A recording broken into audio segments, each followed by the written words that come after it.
Kaya nila ako kinasuhan ay para tumahimik ako. Gusto nyo ba ako tumahimik? Gusto nyo ba ang tumahimik?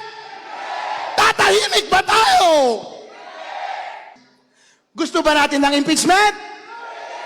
Gusto ba natin ng impeachment? Ayun. Kaya magpatuloy po kayo sa pag-iingay. Huwag po kayong papatibag kay matibag. Handa naman akong makulong habang buhay. Sabi ko nga, handa akong magpakamatay eh. Hindi ba? Eh sabi nila, inciting daw yun kapag sinasabi kong handa ba kayong magpakamatay o handa akong mamatay? Eh si Ninoy Aquino nga, sabi niya Filipinos are worth dying for. Pero inciting ba yun? Hindi. Dahil lahat kayo ay bayani at willing kayong magpakamatay para sa ating demokrasya. Kaya tinatanong ko kayo ulit, willing ba kayong mamatay? Yun. Mamatay na tayong lahat.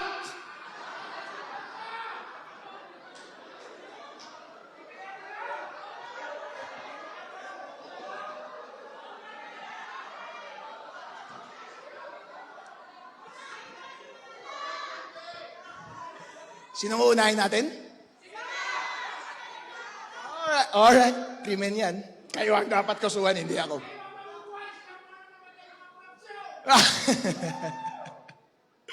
Okay. Mga kababayan, ito po ay ginagawa nila sa atin para tayo ay takutin.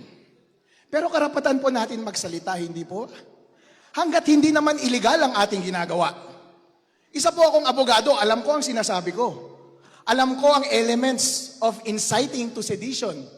Kapag ine-engganyo ko kayo, yun ang inciting. Pero kapag kayo ang sumasagot at tinatanong ko kayo, hindi inciting yun. Freedom of speech niyo yun. Kaya nila ako kinasuhan ay para tumahimik ako. Gusto nyo ba ako tumahimik? Gusto nyo ba ang tumahimik? Tatahimik ba tayo?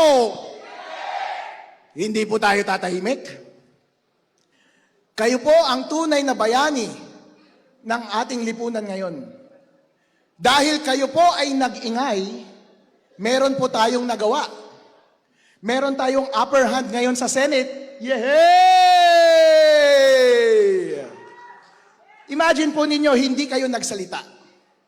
Hindi nila mararamdaman ang pulso ng taong bayan. Dahil ang taong bayan, sino ang gusto nilang presidente? Duterte! Duterte! Duterte! Di ba? Dahil narinig yon ng mga senator, bumaliktad sila. Pero kapag hindi po kayo nagsalita, talo na tayo sa Senate. At kapag kayo ay pagbibigyan, si Boy matibag ngayon at matatakot at tatahimik, yung kanilang istorya niya ang masusunod. At mali na ang appreciation ng ating mga elected officials sa Senate. At baka isipin nila gusto natin ng impeachment. Gusto ba natin ng impeachment? Gusto ba natin ng impeachment? Ayun. Kaya magpatuloy po kayo sa pag-iingay. Huwag po kayong papatibag kay matibag. Alright? Atin pong suportahan si VP Sara Duterte hanggang matapos yung impeachment process. At ipagdasal natin sa Panginoon na hawak natin ang mayorya until then. At makakaasa tayo ng susunod na maging Pangulo ng Pilipinas ay si VP Sara Duterte! Duterte! Duterte! Duterte!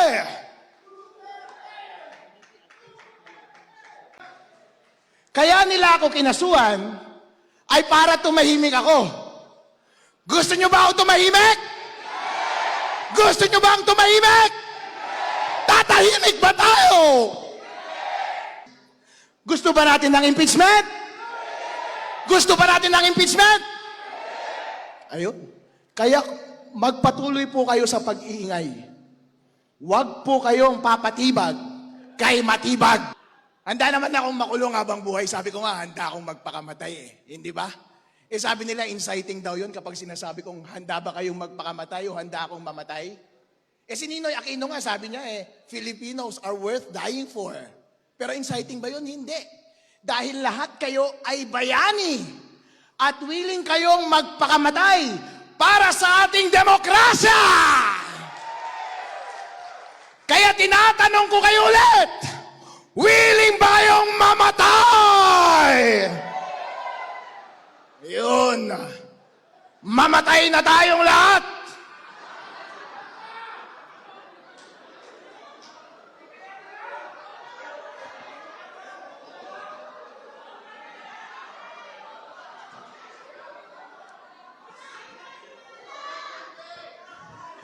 Sinong uunahin natin? Alright. Krimen yan. Kayo ang dapat kasuhan, hindi ako.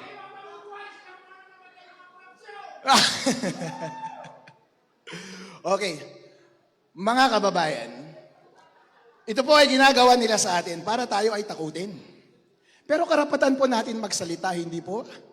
Hanggat hindi naman iligal ang ating ginagawa. Isa po akong abogado, alam ko ang sinasabi ko. Alam ko ang elements of inciting to sedition. Kapag ine-engganyo ko kayo, yun ang inciting. Pero kapag kayo ang sumasagot at tinatanong ko kayo, hindi inciting yun. Freedom of speech niyo yun. Kaya nila ako kinasuhan ay para tumahimik ako. Gusto nyo ba ako tumahimik? Gusto nyo ba ang tumahimik? Tatahimik ba tayo? Hindi po tayo tatahimik.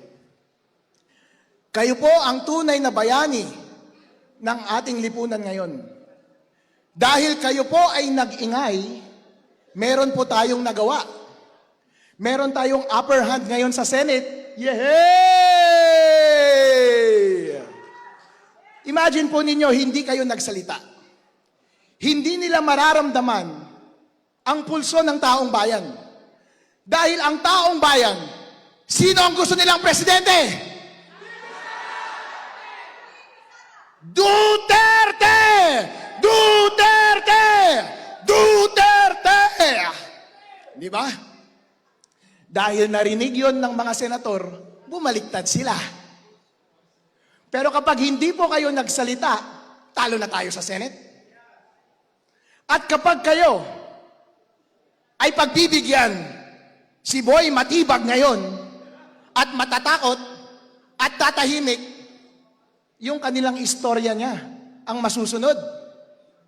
At malina ang appreciation ng ating mga elected officials sa Senate. At baka isipin nila gusto natin ng impeachment. Gusto ba natin ng impeachment? Gusto ba natin ng impeachment? Ayun. Kaya magpatuloy po kayo sa pag-iingay. Huwag po kayong papatibag kay matibag. Alright? Atin pong suportahan si VP Sara Duterte hanggang matapos yung impeachment process. At ipagdasal natin sa Panginoon na hawak natin ang mayorya until then. At makakaasa tayo ng susunod na maging Pangulo ng Pilipinas ay si VP Sara Duterte! Duterte!